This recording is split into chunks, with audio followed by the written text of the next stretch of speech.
What is going on, everybody? Welcome. It is lunchtime. Lunch with the Clydesdale. We are back for another day. You know what that means. It's time for another dart throw. Here we go. Dart in hand. Went high again today. I think I got double nines on that one, but at least I'm staying inside the numbers a little bit. But we got that one off. Corey's already here. That's awesome. I got a bone to pick with you, Corey. I was watching Kat's show from last night, and I think your quote was, "Hey, Kat, this is the best show on the channel." Dude, you're on the channel. You're on the channel. I'm just kidding. Cat show was great last night.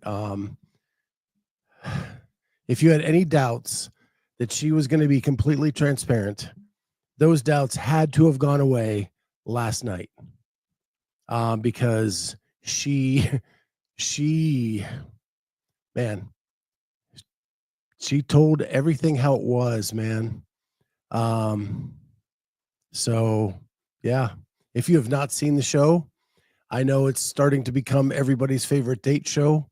So make sure you check that out every week on Wednesday at 5 p.m. Eastern time. And encourage her to keep doing it. She's 3 weeks in, man. We got to make sure she keeps doing it. And whether it stays with like dating and maybe she finds someone, maybe it evolves into something else. She's just too good at like sharing stuff to not have a space on this channel and to have a show. So make sure you encourage her to keep doing that. Cause yeah, I was listening to it this morning as I was trying to do some testing at work, and I've known Kat for 5 years.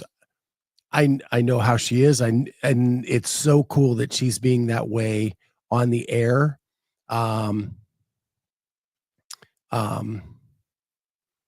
And that's just how she is. Like when we were hanging out at a hotel or hanging out at an Airbnb or hanging out at an event somewhere, like that's who she is. Meredith says she lays it out there. She sure does. She ain't scared to share. She put it all out there. She sure did. And Andrew says, if she finds someone, though, the show will end. I hope not. I just hope it evolves into something different, right? Because she has thoughts on a lot of different things in and around fitness and the space and life and kids and the whole thing. And I just hope it evolves as she finds somebody, because we don't want her to date the rest of her life just for our entertainment. We do want her to find someone during this process. So I saw this on Instagram today, and I think this fits my thoughts of the day pretty well. So I wanted to share that real quick. Marked safe from turning myself into a box stall today. My Instagram feed is so full of box stalls. I don't even know how to do it. I'll be honest. I try to keep up with as much technology as I can, doing this podcast thing and coming on here every day and doing reels and different things like that. But man, when it gets to the AI stuff, man, I am really, really way behind the curve for sure. So, I see them everywhere. Some of them are really cool. I really like the way that it adds the components around the side to kind of tell you about that person. But again, I don't know how any of it's done. So there you go.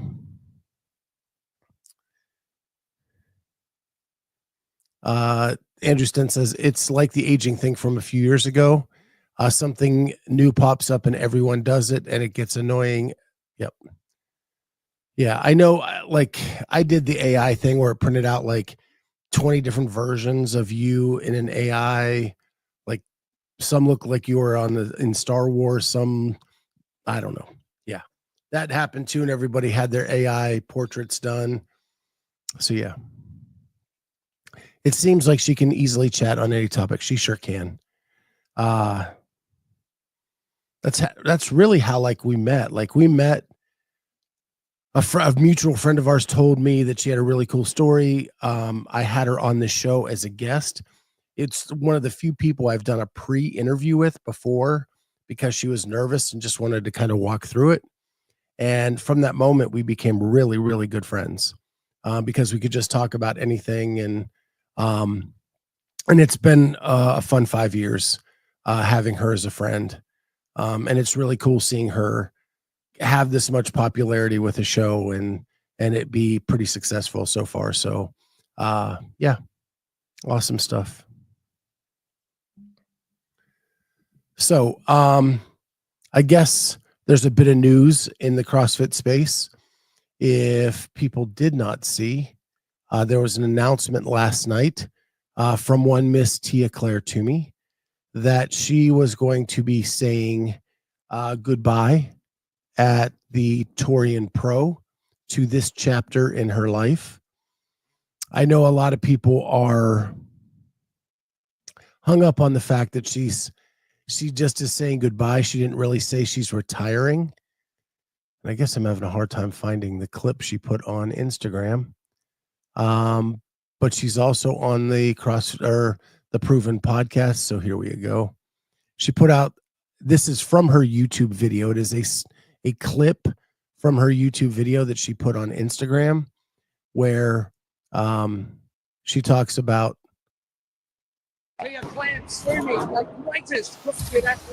most of you know, in May, I'm taking the floor at the Torian Pro. And so it's been known that she was going to go to the Torian Pro.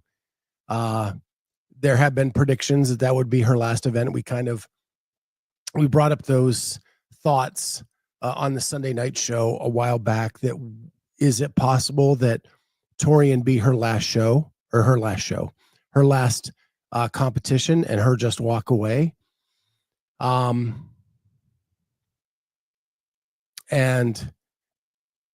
I think the only like feedback that I got from anybody was that it's a weird place in the season to kind of call it, because you're midway through the season and then you're just hanging it up. And so it just seems a little bit weird, the timing of it all. But I think if you look at last season and the way it ended, I believe that there was a good chance that last season was going to be it for her. But because of the things that transpired at the games, she was unable to retire. And I could be wrong. This is like a large assumption on my part. And then after the season, she started looking in other avenues to kind of find her passion. And she found it in some other things that she can put her fitness toward. And then she decided, hey, I think just in the offseason, she decided, hey, I'll do the open enough to qualify. I'll get my invite to the Torian Pro and I'll go back home and I'll say goodbye in front of my own fans. And I think that's cool. It's just weird. It's in the middle of the season, but I totally get why you would want to be in front of your home crowd where all your family could be there, all of your friends, where it all started, and you could and finish it right there in front of everybody. So, although I do think it's weird in the middle of the season, and then it'll be one of those, if she wins, she's not going, she's going to decline, so the next two people get to go. But I think we can live with all that for the greatest person to ever compete in CrossFit decides to hang it up.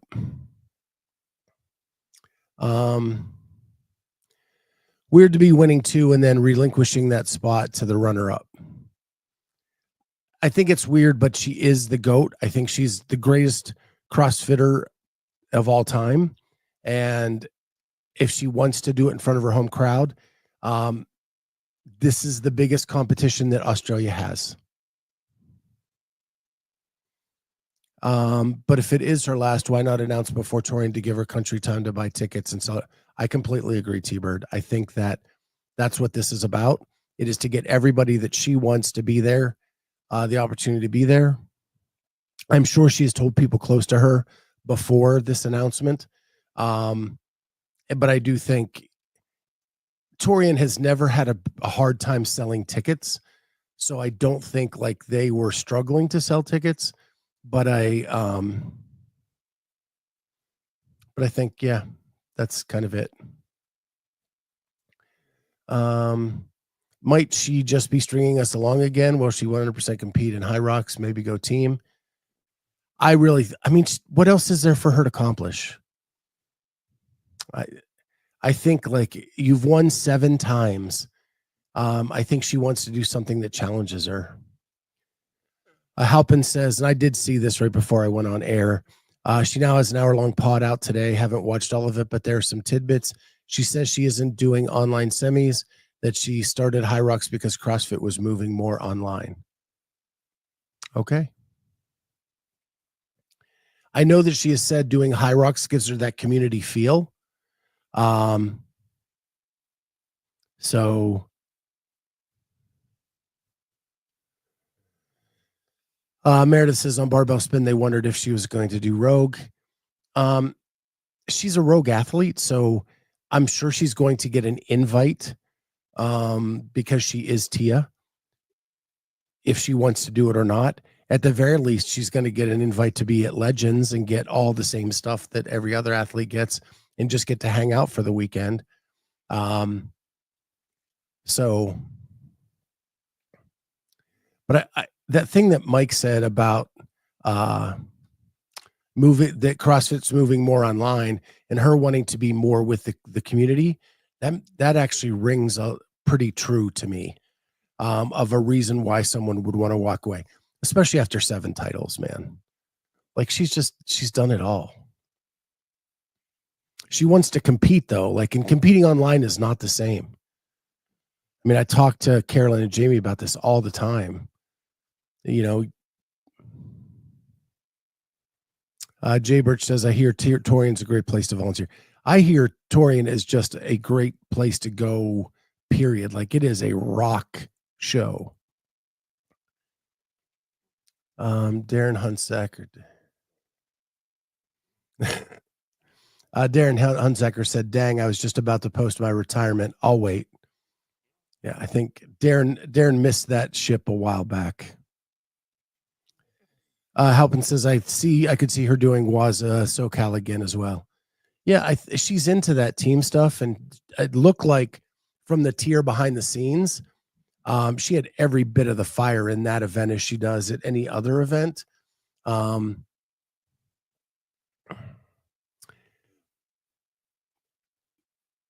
I have one criticism with the way that it kind of went down at tier SoCal, but I'm going to save that for another time because this is about Tia and what she's accomplished and the kudos that she deserves moving forward, because she is the greatest CrossFitter I've ever seen. I think what's crazy is it completely changes the dynamic of this year's CrossFit Games season, because with her out and Laura out, it is completely wide open as to who is going to win the CrossFit Games this year. It is going to make it epic in a way that I have been hoping for in a while, that we just do not know who's going to win. And that's what's made the men's side so exciting right now, is you have a group of like 5-6 guys who all have the capability of winning the CrossFit Games. And now you're going to have the same on the women's side. The predictions are going to be insane because it could be any of a group. Ken Walter says, must be nice to be able to pass up on $350K automatic check for at least the next 3 to 5 years. Well, I think calling it an automatic check is a little bit of a misnomer. She still has to put in the work. She still has to go win the competition to get the $350K. And this year it ain't going to be $350K. With the open signups, it is not anywhere near 350. But I get what your point is. But at some point, her body is going to break down a little bit.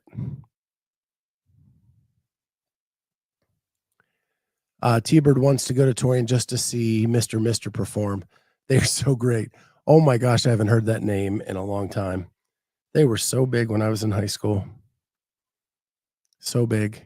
I had the cassette and I used to listen to it on my Walkman on my way to my swim meets. Ken says, but she is Tia. She is, but like, we're all human. We're all human. And nothing in life is guaranteed.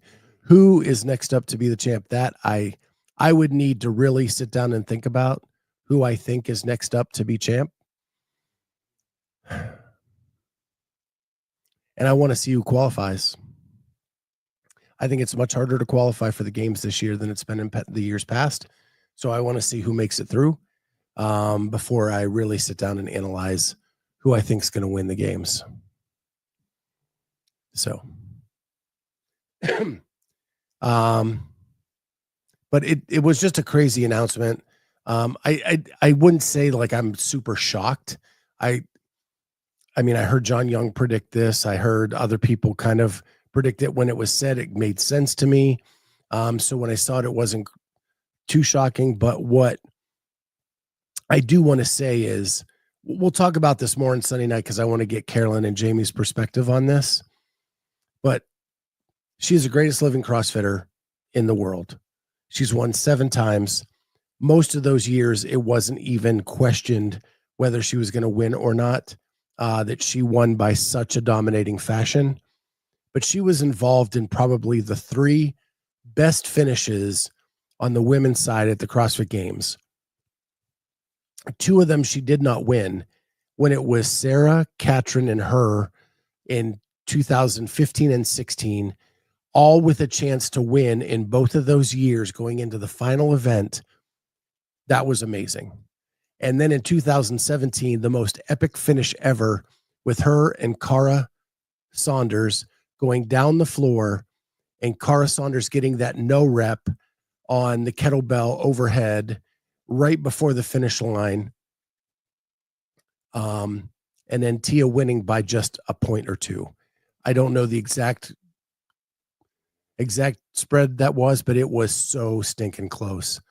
And people did not know which Australian had won until it was announced on the floor. But before her dominating performances, she was part of the 3 greatest finishes on the women's side of the CrossFit Games. And so because of all that, and the first 2 years, nobody even really knew who she was. She wasn't even in the documentaries. Like nobody filmed her because they didn't think she had a chance. And she finishes second both of those years. And then in her coming out party to have that epic finish against Cara to win the CrossFit Games just took her to another level. And after that, there was no looking back. After that, nobody could even hold a candle to what she was doing. And then she dominated the sport from that point forward. And the only event she hasn't won since then on the individual side was Rogue when she came back 6 months postpartum and took second in that event, which is completely insane.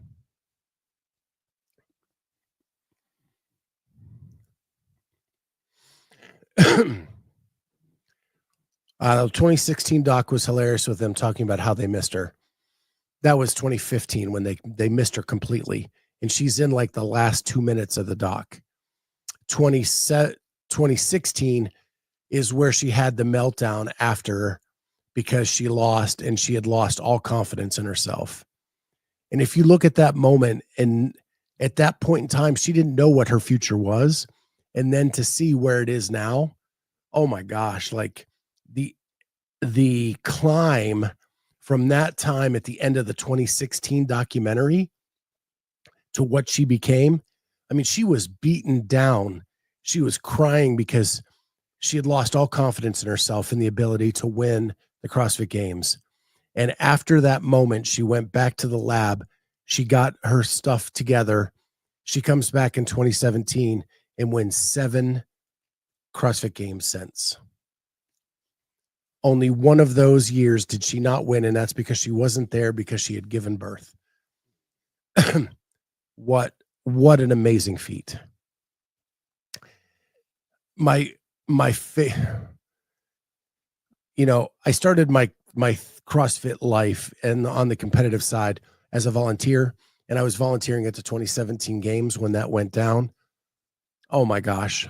To be there that day for that finish was incredible. Just completely incredible. One of the favorite memories of my life. But you can take nothing away from this woman. What she did after that.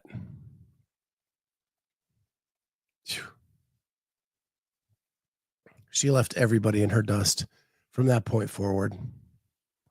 So super happy for her. You can tell she is knee deep in love with Willow, and loves that girl to death. It wouldn't surprise me if she wants to build a bigger family, as well. And it's the perfect time for her to go do that.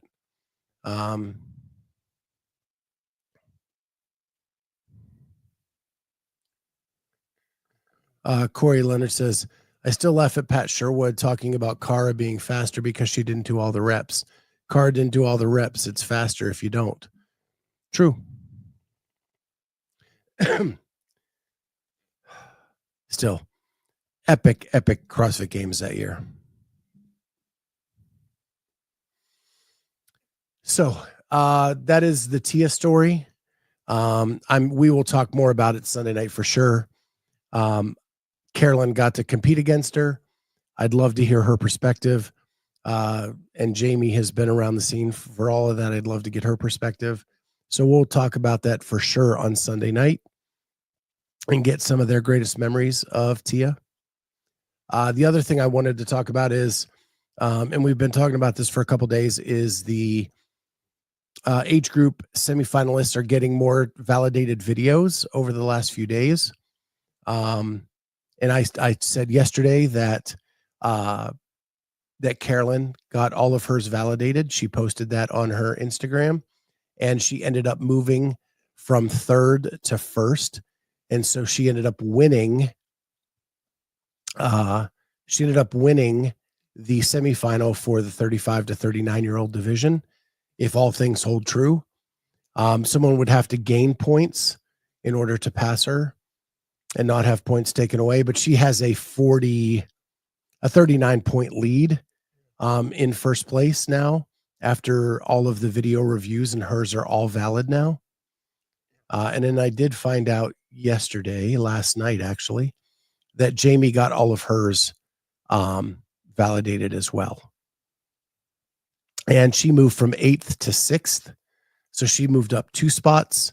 So congratulations to my 2 co-hosts, as they are, now that all videos are validated, have qualified for the CrossFit Games. So I cannot wait. The fact that they're here in my hometown, man, I know I have said I'm having a party. I'm having a cookout. Something is happening here at my house that week. I'm celebrating what's going on there. And I can't wait to be able to cover those here in my hometown, sleep in my own bed for the entire week. That's going to make things awesome. So couldn't be more excited about that. Now I've got to get my request out to Joe, see if I can do behind the scenes again, put together a killer team this year to make sure that we cover it well and get a good product out after all of this.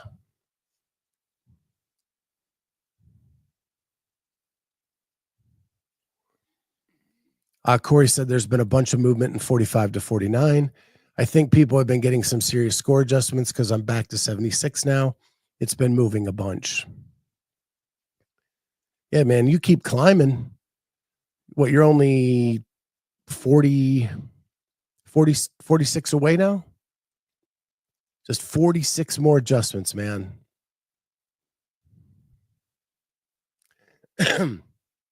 So, yeah, I haven't done a deep dive. I know Halpin has like the spreadsheets with or the Google Docs with all the adjustments. I haven't had an opportunity to go look at it yet. But it's going to be fun. It's going to be fun.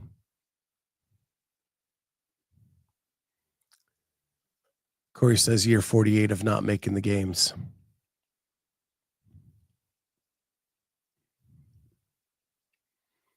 Halpin says, my friend Dave Powell is second in 60 to 64. My gym will be there in Columbus to cheer him on. Yeah. I just want to, man, I could not be more excited for that at all. I was telling my wife last night, like my next couple weeks are insane. I'm generally an extrovert and I am cool with like, being out on the road, doing stuff around people. But starting tomorrow, it's Easter weekend. My daughter's coming home with her 2 dogs. We're going to have Easter. She has to do some pictures, some senior pictures for some people. Then we have to run her to get a pickup truck that she is going to use to go to Montana in. And then she's going to buy a car out there. So we have to get her, and it's like 2.5 hours away where the pickup truck is. So we've got to get her there. And then I get my second car back and we'll drive that back home.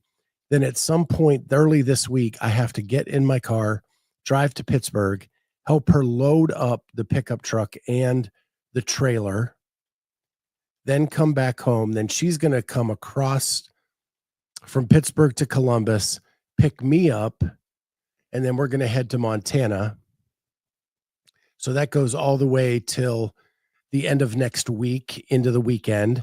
We're moving her into her apartment next weekend. Monday, I will fly home. Tuesday through Friday, I will work again. Then that weekend is my mom's 80th birthday. So we're going to Pennsylvania to celebrate her 80th birthday. Then after that, 2 days later, my wife is having her second total knee replacement. So I've got to take her in for that and then be her caretaker after we get her home that Tuesday night. And then WFP is that weekend. And I think after thinking about all this, I'm just going to watch that from home because I just can't keep hammering the gas and expect to come out on the other side okay. So Denise said, my training partner has all her videos validated. She won 55 to 59. That's Cindy Hinkle. Cindy's awesome. So you should be so proud of her. So she took first, you took fourth. Awesome job, Denise. Probably doing what I did in Birmingham again, but would like to help Andrew Sten. I didn't see what Andrew said. I did take the advanced judges course if your team needs help. Maybe Margot will be in Montana. Maybe. I don't know where Margot is. I should reach out to her because my daughter will be in Great Falls, Montana, working for now I can't even remember the name of the company off the top of my head. So yeah, and then and again I'm really looking forward to the time with my daughter next week, and just kind of hanging out and bonding. Not so much her 2 dogs because I'm allergic to them, but we'll figure that out somehow, some way. But yeah, it's going to be a rough few weeks. And sometimes I just need to relax. And I don't get that until sometime mid-May.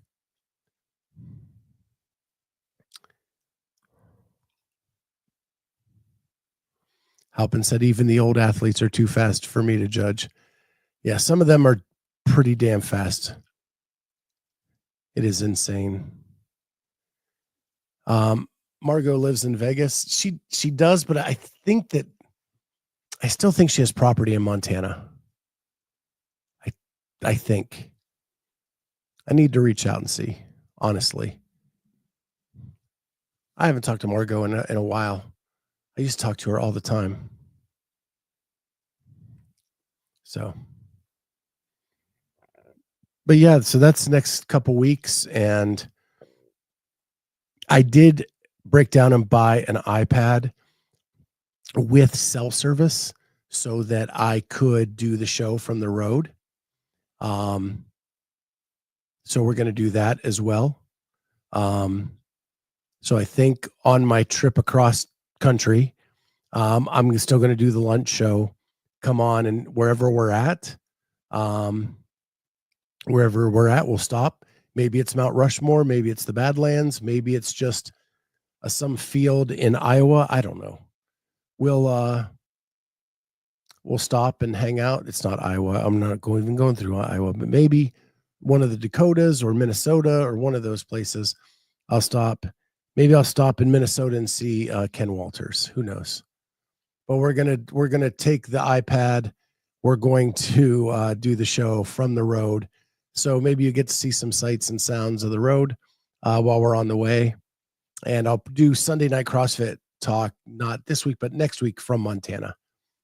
So should be really fun.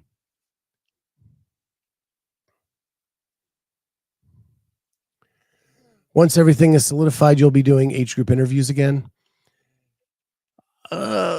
Should be, yeah. I'm really slow for some reason. Like I've just been really slow on the interviews this year. I don't know why. I did the one with Ariel. I did Hattie Canyo, had Justin Cutler on. But yeah, I need to pick up the pace of that a little bit. It seems like everybody that pops into my head to have on the show has either just been on a show or is just going to be on a show, or they're just going to a competition and I don't want to interrupt until they're done with that comp. So it's, but yeah, the age group athletes are the most fun for me. And I really want to dive into that and dive into what happens at the games and doing the behind the scenes again, because that was so much fun. I have some ideas of who I want my dream team to be.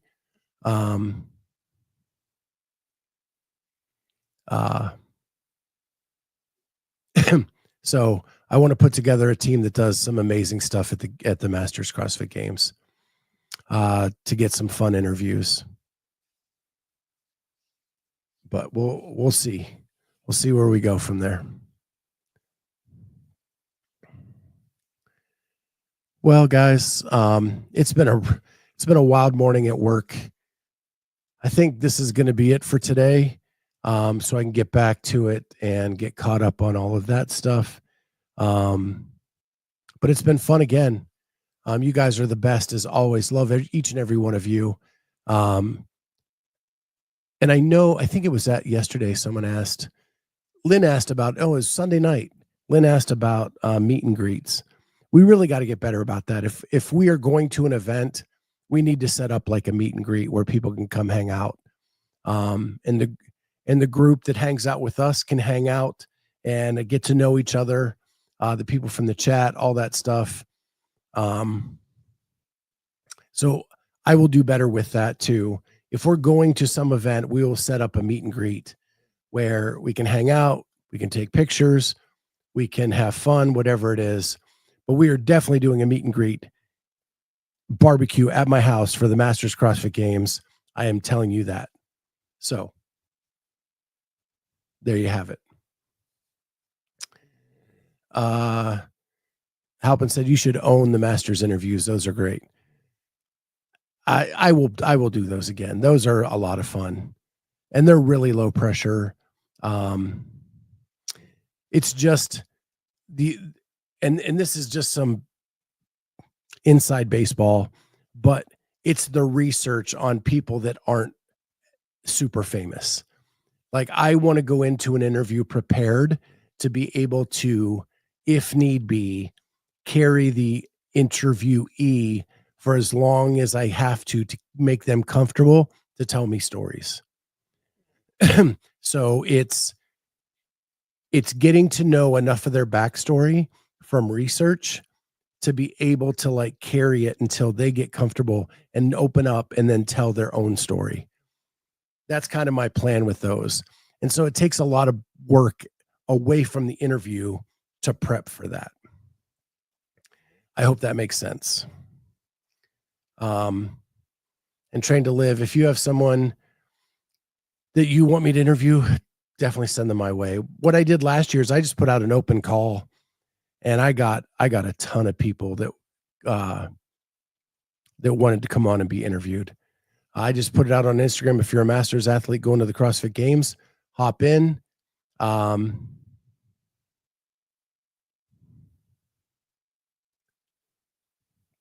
So yeah, that's what I did. And it was awesome last year. That's how I actually got to know Denise from Legends the year before. I can't wait to see you too, Denise. Met her and Cindy the year before she won Legends. And I did an interview series where I did all the champions of the Legends competition. And then I got to know people even more with that open call.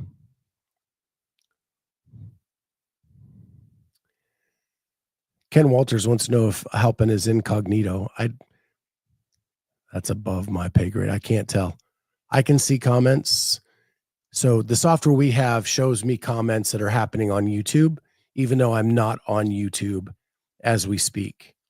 And then it gives me the ability to pull those over or not. And it actually shows me comments from Facebook, Twitch, and YouTube. And thankfully, most of you on YouTube can't see the Twitch comments because they are wild and bizarre sometimes. But none of them are, there's no comments from Twitch today, thank goodness. I shouldn't say thank goodness. We love our Twitch followers, but man, sometimes they get wild. So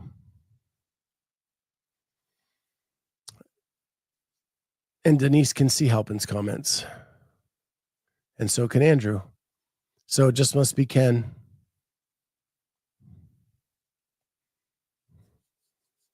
All right, guys. Well, it's been another fun day. I am actually starving too. I'm actually ready to go have lunch as the Clydesdale. I made these really good burgers last night on the grill, and I think I'm going to go have one of those. I'm going to have one of those, and what should I have with it? I don't know. Maybe some veggies. Anyway, I'm starving. I'm going to go do that. You knuckleheads get back to work. Lunchtime is over. Thank you for being here. Love you all. See you next time, guys. Lunch with the Clydesdale. Bye.